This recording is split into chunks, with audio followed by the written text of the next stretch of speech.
السلام علیکم ورحمۃ اللہ وبرکاتہ۔ اعوذ باللہ من الشیطان الرجیم، بسم اللہ الرحمن الرحیم۔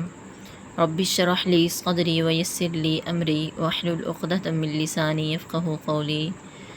رب زدنا علما اللہم فقہنا فی الدین، آمین۔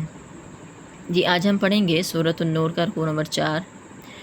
یا ایھا الذین آمنوا لا تدخلوا بیوتا غیر بیوتکم حتی تستأنسوا وتسلموا علی اہلہا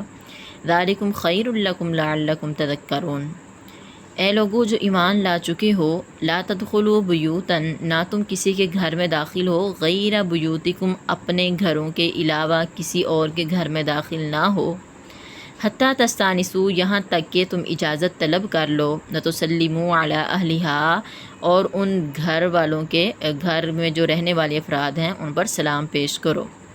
وتسلموا، اور تم سلام پیش کرو، علی اہلہا، ان کے رہنے والوں پر، ذالکم خیر لکم، یہ تمہارے لیے بہت بہتر ہے، یعنی اللہ کا یہ بتایا ہوا طریقہ بہت بہتر ہے تمہارے لیے، لعلکم تذکرون، شاید کہ تم نصیحت حاصل کرو۔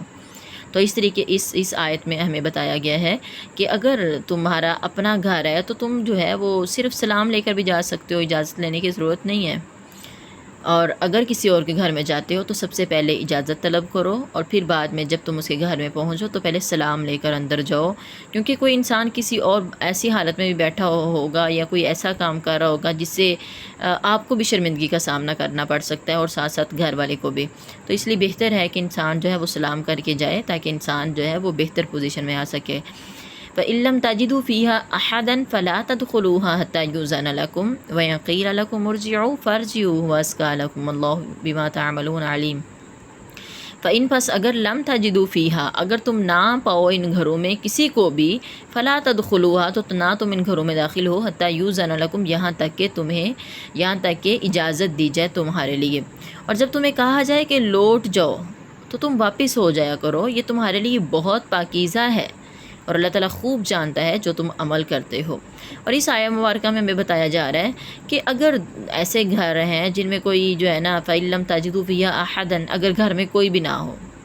تو تب بھی گھروں میں کسی کے گھر میں داخل نہیں ہونا۔ ہاں، اگر آپ کو کوئی بندہ اجازت دے دیتا ہے کہ میں اگر گھر میں نہ بھی ہوں تو آپ میرے گھر میں آ سکتے ہیں، کوئی دوست جو ہے وہ آپ کو اجازت دے دیتی ہے، یا کوئی انسان جو ہے اس کو خوشی ہوتی ہے آپ اگر اس کو بن بتائے بھی چلے جاتے ہیں، اگر وہ گھر میں نہ بھی ہو تب بھی چلے جائیں تو وہ الگ بات ہے، اس میں رخصت ہے۔ لیکن اللہ تعالیٰ یہاں پر کہہ رہے ہیں کہ اگر گھروں میں تم کسی کو بھی نہ پاؤ تو تب بھی تم کسی کے گھر میں داخل نہ ہو، یہاں تک کہ اجازت دی جائے تمہیں، اور اگر تم بن بلائے آ گئے ہو یا تم ایسے وقت میں آ گئے ہو، تم نے اس سے بندے سے پہلے اجازت نہیں مانگی تھی، اور وہ اگلا بندہ تمہیں کہہ دیتا ہے کہ بھائی میرے پاس ابھی ٹائم نہیں ہے، میں ابھی ملاقات نہیں کر سکتا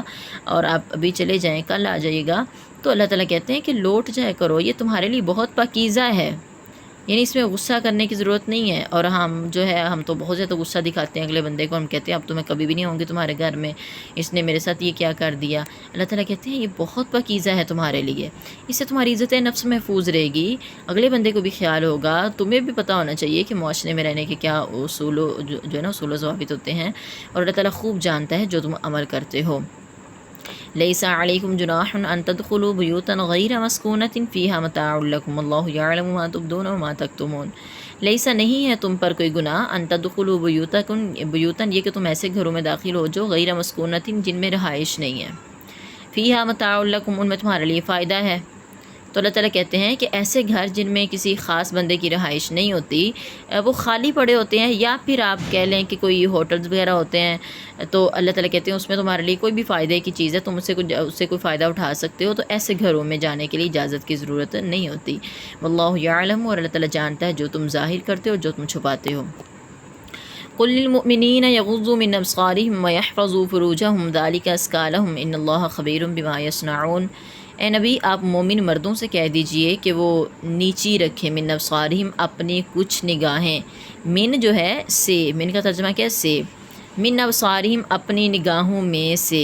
اپنے نگاہوں میں سے کچھ نگاہیں نیچی رکھیں، مطلب اگر انسان پورے کا پورا ہی نیچے دیکھنا شروع کر دے گا تو وہ خود بھی کسی نقصان کا سامنا کرنا اس کو پڑ سکتا ہے، تو اللہ تعالیٰ نے کہا کہ اپنی کچھ نگاہیں نیچی رکھو جس سے تم جو ہے وہ نظر بھٹکنے سے بچ جائے۔ وَيَحْفَظُوا فُرُوجَهُم، مومن مردوں سے کہیں کہ اپنی کچھ نگاہیں نیچی رکھیں اور اپنی شرمگاہوں کی حفاظت کیا کریں، ذَلِكَ أَزْكَىٰ لَهُمْ، کہ بہت پاکیزہ ہے ان کے لیے۔ یہ طریقہ جو ہے، اس طریقے کے ذریعے وہ بہت زیادہ پاکیزگی حاصل کر سکتے ہیں، پاکیزہ رہ سکتے ہیں۔ ان اللہ خبیر بما یصنعون، بے شک اللہ تعالیٰ بہت خبر رکھنے والا ہے جو وہ کرتے ہیں۔ وَقُلْ لِلْمُؤْمِنَاتِ يَغْضُضْنَ مِنْ أَبْصَارِهِنَّ وَيَحْفَظْنَ فُرُوجَهُنَّ وَلَا يُبْدِينَ زِينَتَهُنَّ إِلَّا مَا ظَهَرَ مِنْهَا، اور اے نبی آپ مومن عورتوں سے کہہ دیجئے کہ وہ بھی نیچی رکھا کریں من ابصارہن، اپنی نگاہوں میں سے کچھ، وَيَحْفَظْنَ فُرُوجَهُنَّ، اور اپنی شرمگاہوں کی حفاظت کیا کریں، وَلَا يُبْدِينَ زِينَتَهُنَّ، اور نہ وہ اپنی زینت کو ظاہر کریں مگر جو ظاہر ہو جائے اس میں سے، یعنی اپنی خوبصورتی کو، اپنی زینت کو ظاہر نہ ہونے دیں غیر مردوں کے سامنے مگر جو خود بخود ظاہر ہو جائے۔ جیسے کہ ہم دیکھیں کہ ہم عبایا پہن کے باہر جاتے ہیں تو نیچے ہم نے شوز پہنے ہوتے ہیں، تو بعض اوقات ہم نے ہاتھوں پہ کچھ بھی نہیں پہنا ہوتا، یا پاؤں پہ ہماری جو ہے وہ سوکس وغیرہ نہیں ہوتی، تو وہ جو ہے اتنی کو بعض علماء رخصت دیتے بھی ہیں۔ یا ہمارے گھر کو غیر محرم آ جاتا ہے اور ہمیں اس کا سامنا کرنا پڑتا ہے، جیسے کہ ہمارے پھپھا جی ہو گئے یا پھر ہمارے خالو ہو گئے، تو ان کے سامنے جانا پڑتا ہے اور ہم پردہ کر لیتے ہیں، لیکن ہاتھ پاؤں تو ہمارے کھلے ہوتے ہیں۔ تو اللہ تعالیٰ کہتے ہیں جو خود بخود ظاہر ہو جائیں۔ اب ان کو آپ اتنا چھپا بھی نہیں سکتے، اگر آپ چھپائیں گے بھی تب بھی آپ کو باہر نکالنے کی ضرورت پڑ سکتی ہے، تو جو خود بخود زینت ظاہر ہو جائے تو اس میں اللہ تعالیٰ نے کوئی گناہ نہیں رکھا۔ وَلْيَضْرِبْنَ بِخُمُرِهِنَّ عَلَىٰ جُيُوبِهِنَّ، اور مومن عورتوں کو کہہ دیں کہ وہ ڈالیں، وہ لازمی ڈالیں اپنی چادریں عَلَىٰ جُيُوبِهِنَّ، اپنے گرے بانوں پر ڈال لیا کریں، وَلَا يُبْدِينَ زِينَتَهُنَّ، اور نہ وہ اپنی زینت کو ظاہر ہونے دیں مگر کن لوگوں کے لیے زینت ظاہر ہو سکتی ہے، کن کے سامنے پردہ کرنا جو ہے وہ پردہ نہیں کرنا چاہیے، یہ اللہ تعالیٰ نے اس آیت مبارکہ میں بتا دی ہیں۔ اور نہ وہ اپنی زینت کو ظاہر کریں مگر اپنے شوہروں کے لیے، اللہ سوائے لِبُعُولَتِهِنَّ، اپنے شوہروں کے لیے، او آبائہن، یا اپنے باپوں کے لیے۔ باپوں پر جو ہے وہ زینت ظاہر ہو سکتی ہے، مطلب آپ نے دوپٹہ صرف اوڑھ لیں، اتنا ہی کافی ہے۔ او آبائی بعولتہن، یا پھر اپنے شوہروں کے بیٹوں کے لیے، یعنی اگر شوہر نے جو ہے وہ کوئی دوسری شادی کی ہے اور پہلی شادی سے بھی اس کے بیٹے تھے، تو اب اس نے جس دوسری عورت سے شادی کی ہے تو خامند کے جو پہلے والی اولاد ہے وہ اب عورت کی بھی اولاد ہے، تو ان سے بھی پردہ کرنا جائز نہیں ہے۔ ولا او آبائی بعولتہن، یا پھر اپنے شوہروں کے، آبا کا ترجمہ یہاں پر باپ ہے، یا پھر اپنے شوہروں کے باپوں کے لیے، مطلب اپنے سسر سے، او ابنائہن، یا اپنے بیٹوں کے لیے، او ابنائی بعولتہن، یا اپنے شوہروں کے بیٹوں کے لیے، او اخوانہن، یا اپنے بھائیوں پر، او بنی اخوانہن، یا اپنے بھائیوں کے بیٹوں پر، یعنی بھانجوں کے لیے، بھائی کے بیٹے جو ہوتے ہیں وہ بھتیجے ہوتے ہیں، او بنی اخواتہن، یا اپنی بہنوں کے بیٹوں پر اور وہ بھانجے ہیں، او نسائہن، یا پھر عورتوں پر، او ما ملکت ایمانہن، یا پھر ان کے لیے جو جن کے مالک تمہارے دائیں ہاتھ ہیں، یعنی تمہارے جو ہیں وہ ماتحت جو لوگ ہیں، او التابعین، یا پھر تابع رہنے والے، غیر اولی الارباتی، جو شہوت والے نہیں ہیں، من الرجال، مردوں میں سے۔ کچھ ایسے مرد ہوتے ہیں جن کے اندر اس قسم کا جو ہے وہ مردانہ جو ہے وہ شہوت وغیرہ نہیں ہوتی، تو ان سے پردہ کرنا بھی ضروری نہیں ہے۔ اب الطفل الذین لم یظہروا علی عورات النساء، یا پھر ان بچوں پر وہ جو نہیں واقف ہوئے عورتوں کی پوشیدہ چیزوں پر، تو ان سے بھی پردہ کرنا ضروری نہیں ہے۔ تو یہاں پر اللہ تعالیٰ نے بتا دیا کہ کن مردوں کے سامنے تم اپنی زینت ظاہر کی جا سکتی ہے۔ اور یہاں پر زینت ظاہر کرنے سے مراد یہی ہے کہ جس طرح ہم عام طور پر اپنے گھروں میں رہتے ہیں، ہم نے اچھا لباس پہننا ہوتا ہے، ہم نے دوپٹہ اوپر لیا ہوتا ہے اور بازو کا دوپٹہ سر سے اتر بھی جاتا ہے، تو یہ اتنی جو ہے وہ رخصت ہے کہ ان کے سامنے آپ لپسٹک بھی لگا لیتی ہیں، ان کے سامنے آپ اچھا لباس آپ نے پہننا ہوتا ہے، جیولری وغیرہ استعمال کر سکتی ہیں، ٹھیک ہے۔ باقی جو ہے یہی ہمارے جو ہے وہ محرم ہیں۔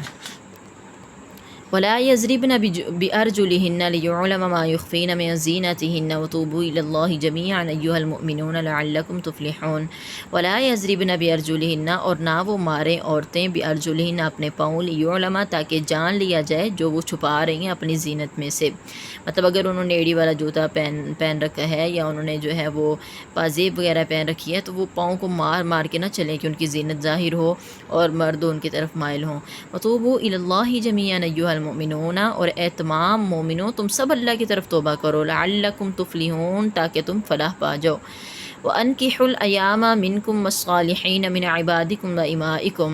اور تم نکاح کرا دو ایامہ، بے نکاح مردوں کا اور عورتوں کا، منکم، اپنے میں سے،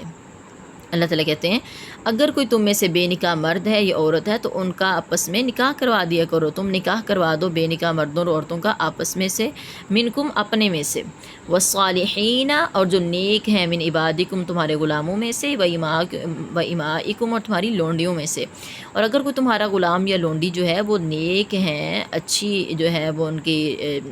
اچھا نسب نامہ ہے، تو ان کا بھی نکاح کروا دیا کرو۔ ان یکونوا فقراء یغنیہم اللہ من فضلہ،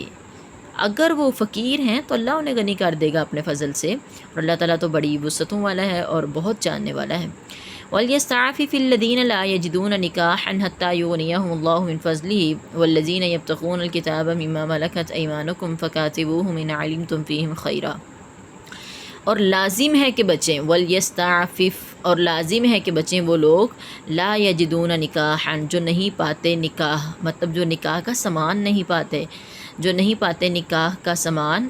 حتیٰ یغنیہم اللہ من فضلہ، یہاں تک کہ اللہ انہیں اپنے فضل سے غنی کر دے گا۔ اللہ تعالیٰ کہتے ہیں جس کے پاس نکاح کی فی الحال جو ہے وہ اتنی وسعت نہیں ہے کہ وہ اپنے بیوی بچے کو کھلا سکے، لہٰذا وہ حرام سے بچے، وہ حرام سے اگر بچتا رہے گا تو اللہ غنی کر دے گا اس کو اپنے فضل سے۔ والذین یبتغون الکتاب مما ملکت ایمانکم فکاتبوہم، اور وہ لوگ جو چاہتے ہیں الکتابہ مکاتبت کرنا، آزادی کی تحریر لکھنا اپنے مالکوں کو،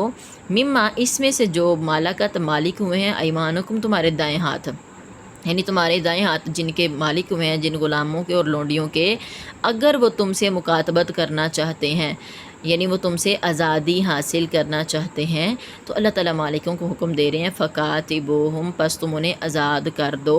اِنْ عَلِمْتُمْ فِيهِمْ خَيْرًا، اگر تم ان میں کوئی بھلائی دیکھتے ہو، یعنی اللہ تعالیٰ یہاں پر حکم دے رہے ہیں کہ اگر کوئی غلام یا لونڈی جو ہے وہ اپنے مالک سے آزادی حاصل کرنا چاہتی ہے تو اللہ تعالیٰ ان کو حکم دے رہے ہیں کہ تم ان کو آزاد کر دو اگر تم ان میں بھلائی دیکھتے ہو، اگر تمہیں لگتا ہے کہ یہ معاشرے کا بہترین فرد ثابت ہو سکتے ہیں اور باہر جا کے گندگی نہیں پھیلائیں گے تو اللہ تعالیٰ کہتے ہیں پھر تم انہیں آزاد کر دو۔ اگر تمہیں لگتا ہے کہ اس کے اندر اتنی صلاحیتیں نہیں ہیں کہ وہ نیکی اور جو ہے وہ برائی میں تمیز کر سکے تو پھر ان کو نہ آزاد کرنا۔ مکاتبت کا مطلب یہ ہے کہ غلام جو ہے وہ ایک تحریر لکھ کر دے گا اپنے مالک کو کہ آپ نے مجھے جتنے پیسوں میں خریدا ہے وہ میں آہستہ آہستہ کر کے آپ کو لوٹا دوں گا، آپ مجھے آزاد کر دیں۔ تو اللہ تعالیٰ نے مالکوں کو حکم دیا ہے کہ وہ آزاد کریں اگر انہیں لگتا ہے کہ ان میں کوئی نہ کوئی بھلائی پائی جاتی ہے، معاشرے کا بہترین حصہ بن سکتے ہیں۔ وَآتُوهُم مِّن مَّالِ اللَّهِ الَّذِي آتَاكُمْ، اللہ تعالیٰ نے یہ بھی حکم دیا اور تم دو ان لونڈیوں کو اور غلاموں کو اللہ کے مال میں سے جو اس نے تمہیں دیا ہے، یعنی انہیں کچھ مال بھی دے کر جو ہے نا واپس بھیج دو، آزاد کر دو۔ وَلَا تُكْرِهُوا فَتَيَاتِكُمْ عَلَى الْبِغَاءِ إِنْ أَرَدْنَا تَحَصُّنًا، اور نہ تم مجبور کرو اپنی لونڈیوں کو زنا پر، ان اردنا تحسنا اگر وہ ارادہ رکھتی ہیں پاک دامن رہنے کا، لتبتغوا عرض الحیات الدنیا تاکہ تم تلاش کرو دنیا کی زینت، دنیا کا سامان۔ تو آپ کو پتہ ہے کہ کچھ مالک جو تھے نا وہ پہلے وہ اپنی لونڈیوں پر یہ ان کو جو ہے نا وہ غلط کاری پر مجبور کیا کرتے تھے، اور وہ جو پیسے لے کر آیا کرتے تھے تو وہ مالک ان سے لے لیتے تھے۔ تو اللہ تعالیٰ نے حکم دیا کہ تم اپنی لونڈیوں کو غلط کاری پر مجبور نہ کرو اگر وہ پاک دامن رہنے کا ارادہ رکھتی ہیں، لتبتغوا تاکہ تم تلاش کرو اس کے ذریعے دنیا کا مال۔ تو چونکہ وہ دنیا کے مال حاصل کرنے کے لیے انہیں بھیجا کرتے تھے، مجبور کیا کرتے تھے، تو اللہ تعالیٰ نے اسے منع کر دیا۔ وَمَن يُكْرِههُنَّ فَإِنَّ اللَّهَ مِن بَعْدِ إِكْرَاهِهِنَّ غَفُورٌ رَحِيمٌ، اور جو کوئی ان کو مجبور کرے پس بے شک اللہ تعالیٰ ان کو مجبور کرنے کے بعد بہت بخشنے والا، بہت رحم کرنے والا ہے،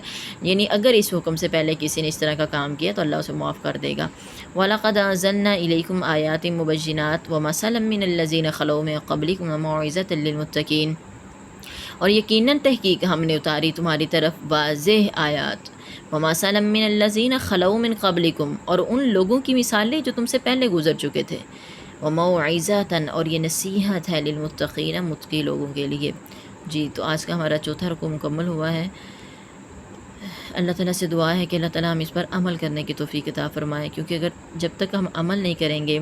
تب تک یہ قرآن مجید ہمیں فائدہ نہیں دے گا جس طرح کہ یہ ہمیں دنیا آخرت میں فائدے پہنچا سکتا ہے۔ وما علینا الا البلاغ المبین۔